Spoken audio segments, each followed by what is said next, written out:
የይሁዳ ምድር ምስጋናን ተመላ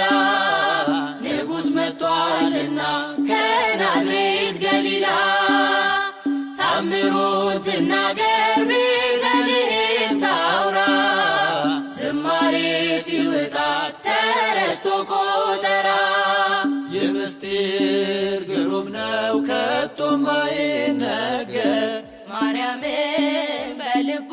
ትጠብቀው ነበር የምስጢር ግሩም ነው ከቶም አይነገር ማርያምን በልቧ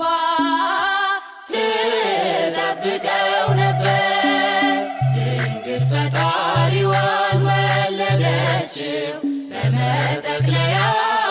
ጠቀለለችው የለምና ስፍራ በእንግዶች ማረፊያ ግርግም አስተኛችው በከብቶች ማደሪያ የለምና ስፍራ በእንግዶች ማረፊያ ግርግም አስተኛችው በከብቶች ማደሪያ